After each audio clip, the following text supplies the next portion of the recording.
Are SPACs back? That is the topic of this week's finance newsletter. The Information's finance editor, Ken Brown, looks at some recent companies that are charging towards the public markets with this once upon a time, very popular and yet very alternative route to listing shares. I want to bring on Ken to tell us more about what he's seeing. Ken, welcome back to the show. It's great to have you here. Hi, Akash. You and I are both here in San Francisco this No, week. I see you across the room. I know, you're just over there, actually. Okay, so you wrote this column and you started off by talking about General Fusion, which is a company that we had on the show when they made news and saying that, "Hey, we're gonna go public Right. via a SPAC." I was talking to you before having General Fusion on the show, and we were talking about what stood out to us about this deal. What was it for you that really piqued your curiosity here? Well, so it was two things. One is there are no fusion companies in the public markets because fusion is so far in the future and so speculative that most people don't want to put money into it, right? I mean, the best case scenario is 10 years. Um, the second thing was it fit with what I had been observing in the SPAC market, which is the market was supposed to have been reformed, changed after the big bubble because so much money was lost in 2020 and 2021 by investors who had invested in SPACs. And the rules had changed, but what General Fusion shows and other companies show is the rule changes really have had no impact. When you say they had no impact, would you give us a bit of the history here on what exactly companies were leveraging in this SPAC boom, and then what the rule change was? Exactly. So when you have an IPO, which is the classic way to go public, you are very restricted on what you can basically promise to investors. You can't say we're going to grow 90% a year for the next decade or whatever. You just can't say those kind of things. With SPACs, there were no rules about that. And so people were making all these crazy claims and investors were buying it and the stocks went up and then the stocks went down. And so the rules came in and says you can't do that anymore. It has Mm, to be more like IPOs. But with a lot of these companies, and General Fusion is not doing anything wrong because the reality of their business is it's a 10-year time horizon. But when they come out and say, we're going to do fusion, and they also talk about the steps they're going to take, we're going to do fusion, it's 10 years away. So no regulator is going to come back to General Fusion in 2035 and say, or 2036 and say, you didn't meet your expectations that you told investors what they were doing in 2026. hmm. So because of the long time horizons, people can kind of say what they want, and these speculative stocks can still come out. And so, yeah, it the rules were changed, and yeah, regulators might be on top of some companies that do make more short term change, promises. But that was my point. That really, like, a lot has not changed. But help me understand. I just want to make sure that I understand the difference here between making a growth estimate in, well, companies give guidance, right? I mean, you come up with quarterly Sure. results, you can give guidance that is somewhat forward looking. It's not a guarantee. What is the difference between that and then the growth forecast? I guess the long term projections that these companies were making when they were doing SPACs. Well, if you remember some of these specs, we're going to have space tourism. We're going to sell 1 million cars a year. There was stuff that was like much more short term.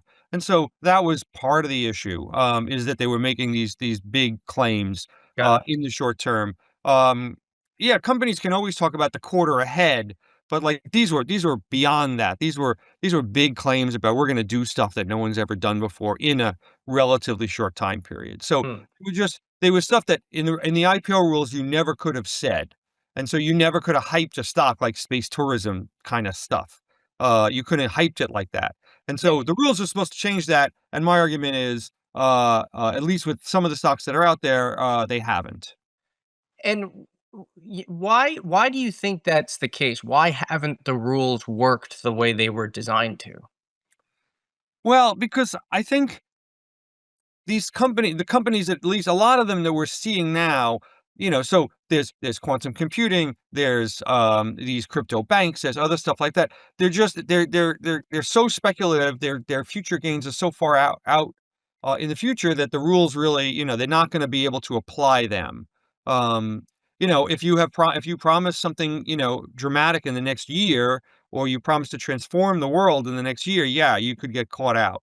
The other issue is that, and this is just a common thing with under the Trump administration, there's not been a lot of enforcement, and Hmm. so everybody knows in the finance industry that you can push the limits of things, and because there's been very little enforcement of these rules or any rules, which is why we're seeing so much crypto and so much all this stuff, and so that's just also the context, and so I think the two add up to here we are again, in another it's a mini boom. It's nothing like the boom we had few years ago, but they're back. They're the volume is back up to higher than it's been in any other year but the boom period.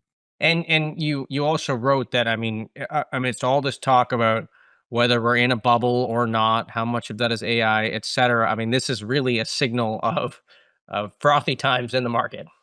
Exactly, exactly. And it's also, I mean, from where I'm trying to write is like these things are geared towards hot industries that individual investors might get excited about.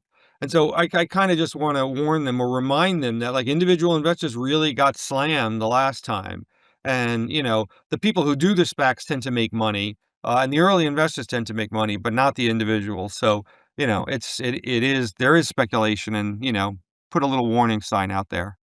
And last question for you, because I just want to understand some of the lines here, to the Mhm. extent that there are lines at all being drawn between, what is guidance, what is a crazy far off projection. I mean, I'm thinking about what Elon Musk says, on podcasts, on on earnings calls. I mean, Elon Musk is also he's making these sort of big claims about how many millions of robo taxis they're going to sell, et cetera.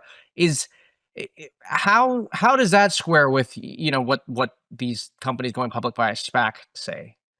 Well, he's kind of a special case. He kind of wants. He's tangled with the SEC on these issues.